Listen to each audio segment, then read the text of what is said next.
Amir, I respect him as an entrepreneur. And you represent the creative economy, actually. By the way, to just give a glimmer of hope to the Britishers, Ajit talked about the fading financial economy. The one sector which is growing higher than the GDP in Britain is the creative economy. And they're trying to rope in creative people from all over the world because they see that that could be a big advantage for Britain in the years to come. And they're saying that, look, if you put together Spice Girls, a band like Spice Girls, you don't need SEZ land.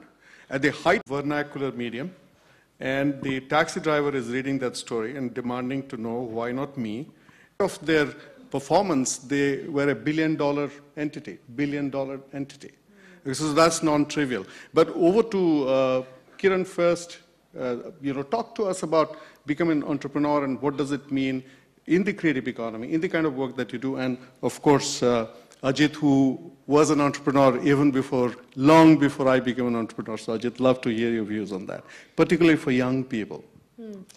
Well, I don't have much entrepreneurial experience myself, but all I know is creative people have to be entrepreneurial. They have to know how to sell their ideas. They have to know how to get out there and get whatever they want done, whether you're a writer or a painter or a filmmaker or any creative person.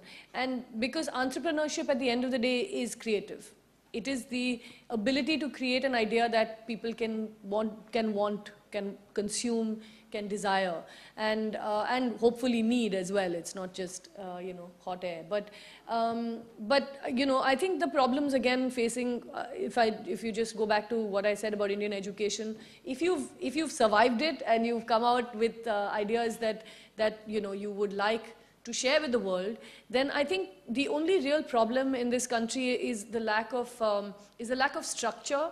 I find it especially in my own industry, which was of course declared an industry far too late, and was literally the product of the hard work and vision of regular individuals. Some people who had come to Bombay after partition, and a motley bunch of people who put in their own money and their own land with no help from any government, and were expected to do great things. They were just regular people. They had no CII, no business, acumen in that sense, no backing from anyone.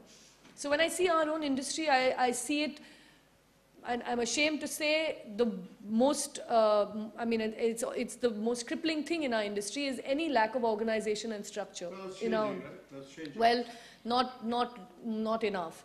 In the sense that today, if someone wants to actually join the film industry, they have to know somebody, they have to go through a particular channel of, okay, let's keep hanging out outside Yash Raj Films and try to make friends with X, Y, and Z so I can get in and therefore get a job.